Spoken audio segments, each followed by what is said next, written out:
Bob Iger thanks Sony for ending the Spider-Man feud. That is a headline on today's MBE Heroes. Yes, Stephen, this one is coming in from Screen Rant, and as you did allude to in that snappy little opening, it is all about Bob Iger himself, the CEO of Disney. A bit of a git when it comes to Star Wars fans at the moment, but much beloved in the MCU verse because he has brought back one Tom Holland and Spider-Man, the web slinger himself, to the MCU. He says in a tweet, Stephen, quite simple, straight to the point essentially. Disney, Sony, Spider-Man feud ends. Kevin Feige to produce sequel. This certainly warms my heart. Thank you, Sony. Did anyone from the studio actually say it was a feud? No. Up to that point? No, it was just again. It was dropped the ball again. Yeah, it was a commentator, Stephen. Yeah. All around saying it was a feud. It was a unharmonious breakup. Nevertheless, John, it is good news. It is good news. Obviously, it's fantastic news, Stephen.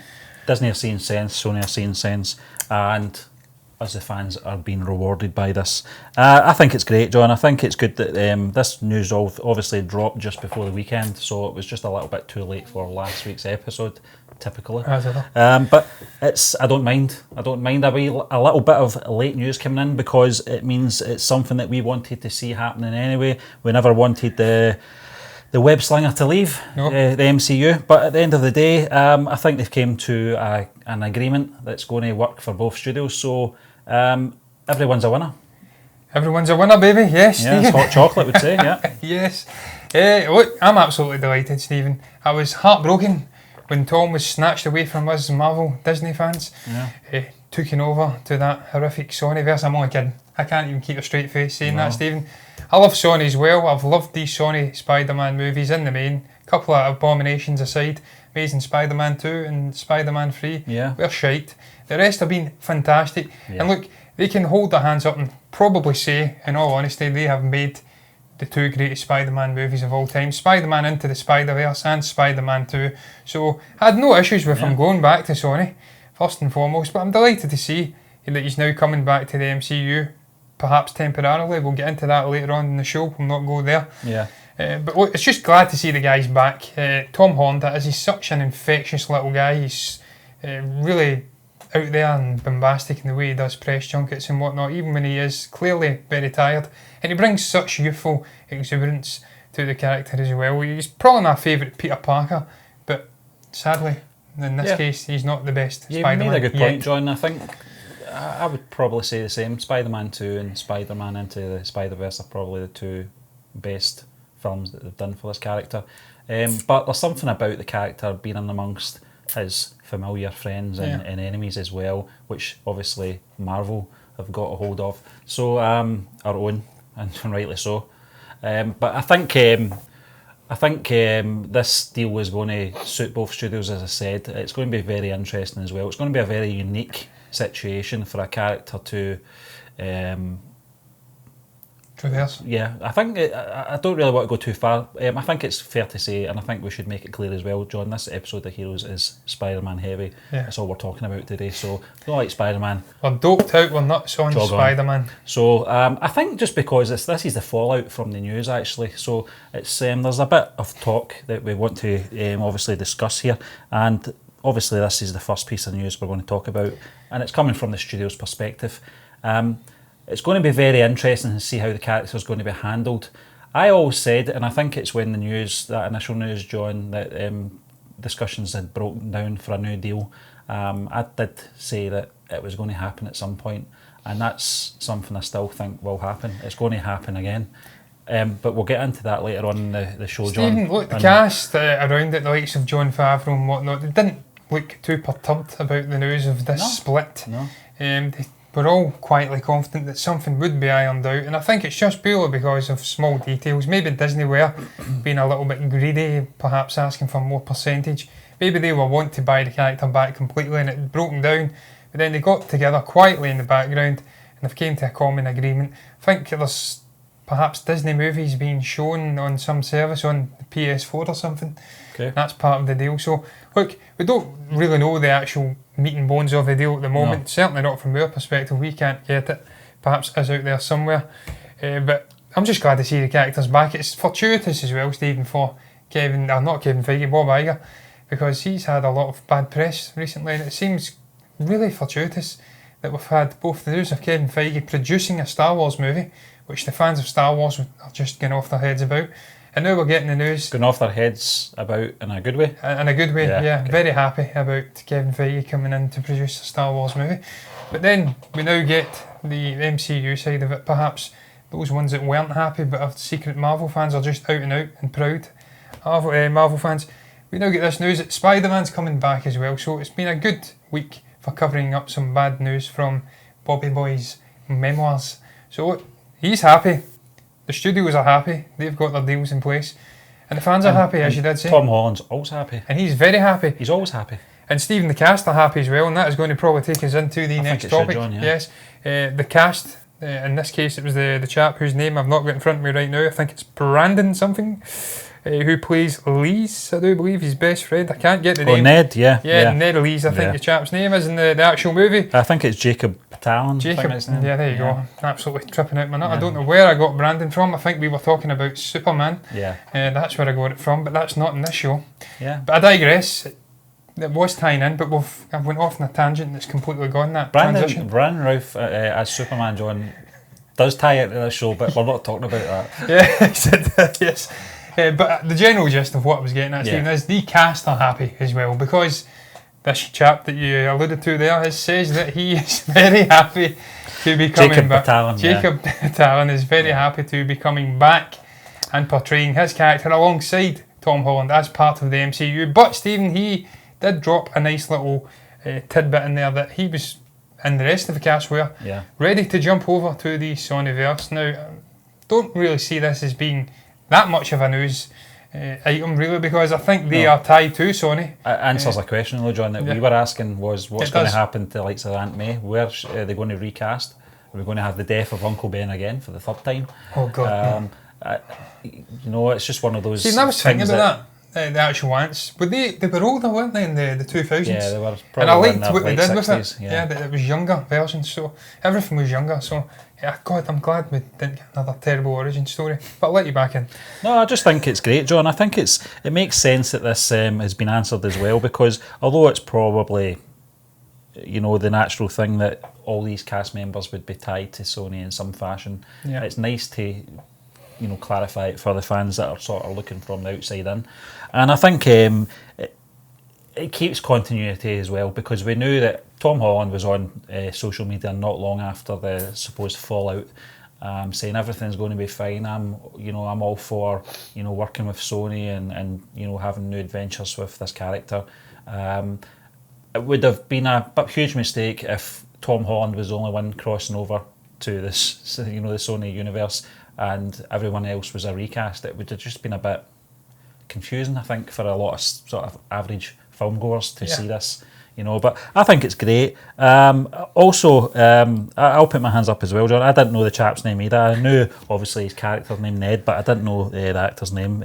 That's my ignorance. Jacob Batalon. Apologise for that, but he's a very funny guy. Yeah, I have to say, I think he adds that, again, comic levity to the sort of situations that we got to see in Far From Home. Certainly the arrow in the neck was probably the standout moment in the trailer. Moonpig, coining the Moonpig. Was it Night Monkey? Moonpig's a totally different thing. Night Monkey. That's right, yeah. Yeah, they've done a great trailer for that, incidentally, Sony, so that was cool. But yeah, Stephen, look, the whole young cast are they bring that great comedic levity. They've got such great sort of a chemistry together, and it would have been a shame if they weren't to have went over to the Sonyverse. How awkward would that have been for Tom Holland and Zendaya? Yeah, I know. Yeah, because I don't know if they are together. I'm not too sure about that. You said they were, John. I think they were. I'm sure I heard somewhere they were. I don't read these things. I've seen it come up. I think someone commented or something. Yeah. But Zendaya, it would have been a shame for her to have been lost, as you did say, Batalon, Jacob Batalon. I'll try and get the name right. Marissa Tomei, it would have been a shame for her. Yeah. And then even the other chap, Tony Revolori, who plays that little guy who says, I think, what was that? I can't remember. I always forget his name. He's always the sort of bully character. Yeah, it's Flash is his name. But he makes a comment. He makes a comment in Far From Home. Why did you love Spider-Man so much and not such and such in the case because you're a dickwad or something like that, or something along those lines. I don't think he swore. But it would have been a shame They did in to the yeah, I think it actual did, trailer, yeah. but they changed the trailer, yeah. But it would have been a shame to have lost those characters, and it's heartwarming to see, Stephen, that perhaps if this doesn't work out with the MCU and Tom Holland decides he does want to continue on portraying Peter Parker, that these established characters around him, if they are still a part of the picture come that time, 2 movies on, that they will move on with him and will have that degree of continuity going in to a Sonyverse. Because Stephen, look, it's going to happen. Yeah. It definitely is going to happen at some point. It's not. He's such a young guy, and as long as he wants to play the character, and if it's 4, 5, 6, 7, 8 films, I don't know how long he sees himself portraying it. But if it goes beyond into 3, 4 films, then there's going to come a point where they will fall out again, and they'll not be able to reach a deal, and then it'll go back to Sony.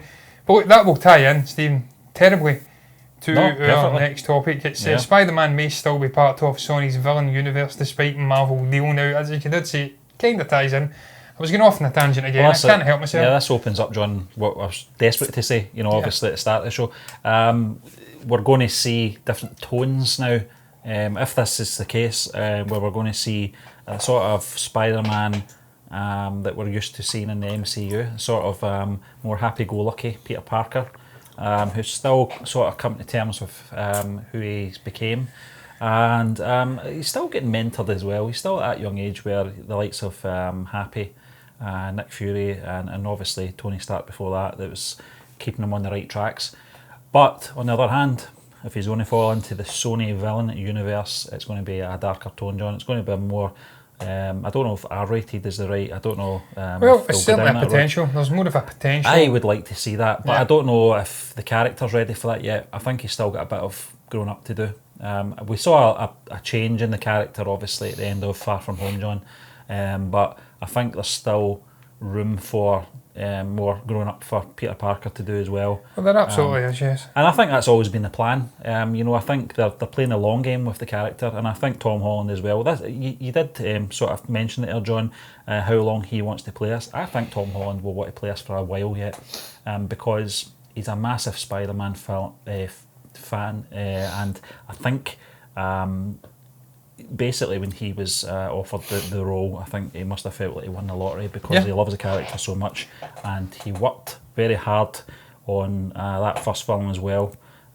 His appearance obviously in Civil War, but that first film, Homecoming, I think he's the right actor to play him for the the duration of how far they want to take this character and this iteration of the character.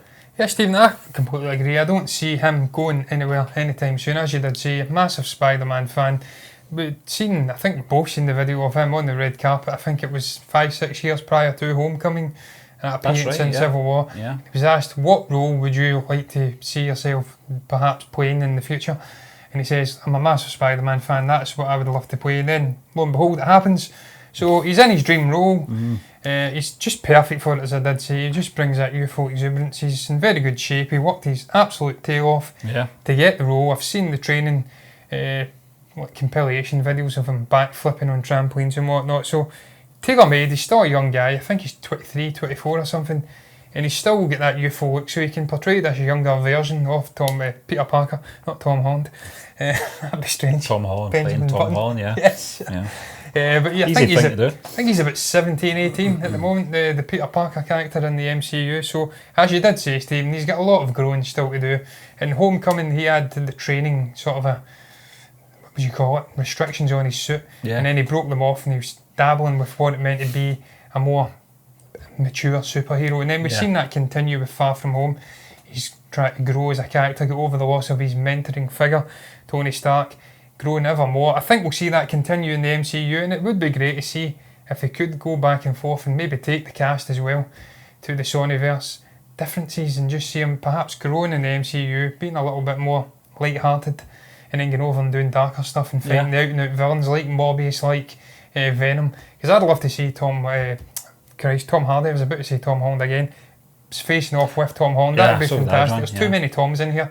Way too many Toms. But I'd love to see those two playing off, because if I do recall correctly, I've not seen Venom in a while, but there was certainly sprinklings of humour in there. It was quite a funny film at times. Eddie Brock's bickering with the symbiotic version, obviously Venom, inside the voice in his head and whatnot. So it would mesh well with the MCU anyway, but it was darker. It was a 15, whereas the MCU and Disney's movies tend to be PG-13. So It'll be intriguing if it does happen. If Is they that are rated 15 over here? it may be, maybe. Yeah. So it'll be intriguing to see, Stephen, if indeed they are going flip-flopping between the two cinematic universes, how work, they will handle it. Will it be totally disconnected from the MCU side and they're doing completely different standalone villain films? It can't be standalone, it will be part of their villains in the universe, but will they be connected in any way, these Sony independent films, if they happen with the MCU? I don't think they have or to be. Or will John. it wait until those two movies? I don't think they have to be because they got, what was the Michael Keaton character again called? Oh God, Vulture. Vulture, that was it, yeah. There's no mention of him. Yeah, he's an Avenger. Yeah, there's no mention of that character in any other film in the MCU, John. So which is a shame. Technically, there is a bit of a standalone element to that. But do they hold the rights? Sony hold the rights to the Vulture character? That'd be very interesting. I don't know, John. I don't know if that's certainly we got Mysterio coming over, and I think he probably falls into the Spider-Man side of things. When Sony acquired the rights to Spider-Man and also the various properties within those comics, you'd have to think Mysterio and stuff like that would be the whole standalone thing's already in place anyway, John. So I don't think it would be too jarring if we saw perhaps Peter Parker, Tom Holland's Peter Parker in the Sony sort of world fighting crime, and then he flips over and does an Avengers film and there's no mention of what he just did in the previous film that he featured in because it's already been done. So I think as well, John, I don't know if you want to move on to the next article. Yeah, why not? Because I think what I'm about to say is going to sort of spoil that anyway. I think part of this deal, John, I've been dying to say this since this show started, I think part of this deal is for MCU to tie up all the loose ends for the character, if I'm being honest. I think there's still a few things that Spider-Man's got to do in this universe before he sails off to the Sony verse. And I think that's probably the reason he's came back, because just with the events of Far From Home, there's a few things in there I think still have to be dealt with. I think obviously Peter's development as well, with the likes of Happy Hogan, obviously the relationship between Aunt May and Happy Hogan as well will have to be, I don't know if they'll maybe just do what they did with Bruce Banner and what's she called? Romanoff. Yeah, I think they just kind of let's just move on from that. They might do that. I don't know, but there's a few loose ends that they need to tie up, and I think that's probably the headline does say Marvel reportedly planning to write Spider-Man out of the MCU, although there's no official confirmation that this is happening. Yes, Stephen, look, again, I think you're right. I hope you're not, but I think you probably are. I'm wrong, John. I think you probably are, because I think that was part of the main criticism of this split with the studios, just the way that it's so abrupt. We didn't get to see a proper conclusion to Peter Parker in the MCU, just his story and just his overall impact on the events following Endgame. So this will give them a chance to make it more organic, flesh out, perhaps have him have his own third film, and then see him maybe step away or something happens to him in the final movie as part of this 2-part deal. I think it was a 5-part deal originally, so that would have been 7 movies he'd have been a part of. And I think traditionally with the original Avengers, it was only ever 5 for the actors that played the original Avengers. I think there were usually 5 film deals or movie deals that they were tied down to, and then they had to renegotiate after that. So technically, with this new deal, we've actually got more than most of the original Avengers got in their initial deals before they had to renegotiate. So you can't really complain, Steve. That's one thing I would say for the whole of this show. The fact that we have got him back, we've seen the Russos speaking about it. You should be just grateful for the fact we've had Spider-Man. We were speaking about it as well. How grateful you were just to see him in that little Civil War moment, and then seeing him fleshing out furthermore. We should be just grateful to see this great character being part of this great ensemble universe. That was the bottom line. I never thought it would happen. Got to be grateful. Got to be grateful for everything you have, Stephen. And look, he's such a great character. And if they can do this in a more unique, a more organic way, flesh out his story, and then reach a natural conclusion. I think originally, Stephen, if Disney Marvel had their way, they would have perhaps bought the character over permanently, or had a permanent deal in place with Sony to just produce, and they get a cut of the profits or whatnot, and then he could have been a main player, perhaps the new leader of the Avengers. I think they were setting that up in Far From Home with him being the next Tony Stark, but now... Yeah, I think you go back maybe 5 years, maybe longer than that, John. I think, from Disney's perspective, not that they think this, this is just me thinking they think this, but, you know, when The Amazing Spider-Man 2 came out and bombed, Disney must have been, yes, this character's at rock bottom, you know. And it must have been such a predicament to bring him into the universe, because they knew that that would propel the character back to where he belongs, you know, as one of the biggest, if not the biggest character in the Marvel history. And they helped Sony doing that, you know, by bringing him in. So it must have been a very difficult decision initially to bring him in, knowing fine well that once they did that, Sony were never going to let this character go. No. Look, Stephen, sadly that's not been the case, because he's going to be going back to Sony now, which is potentially going to be going back. This is all hearsay. We don't know one way or the other what's going to happen. Hopefully Disney Marvel somehow do a deal and get him permanently. I don't think it will though, as you did allude to. I think it's a 2-part deal. They're tying up the end and then that's it. But look, he's had a great run in the MCU, as I did allude to. We've seen this emergence of this young, immature chap come to terms. He's now seen the death of his mentor. I think we'll then see him taking on this role as Tony Stark, perhaps meeting a fitting end, and then it will be sayonara, if you like, and he'll move off to Sony and do his things there.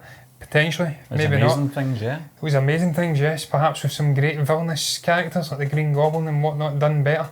Can you do it better than William Dafoe? I don't know. I don't think that's possible. But look, whatever happens, I've been happy for the character to be here. I'm absolutely excited to see what they have in place for him going forward for these 2 movies, and perhaps seeing him jumping back and forth would be a cool thing as well. They do mention that, we didn't speak about it. He's the first sort of a pioneering character to jump over between cinematic universes, so yeah. It's all good while it lasts, and hopefully it lasts a lot longer, and if it doesn't, we'll have Sony anyway. But look, that's going to round up the show. Unless you've got anything else to add, Stephen, what did you guys make of the array of topics we spoke about? The Spider-Man omnibus, if you like. Do you still hate Bob Iger, despite his deflecting and sweeping it under the carpet? Do you think he will transcend between the cinematic universes, and how will that work? What the hell do you make about the cast going, and what did you make about the potential end after the 2-part deal? Comment below if you've got anything to say about it. If you even understood me, then that's a Brucey bonus for me. Like the video if you've enjoyed it, subscribe to the channel if you're enjoying the content. Me and Stephen will be back tomorrow with MBE Movie News.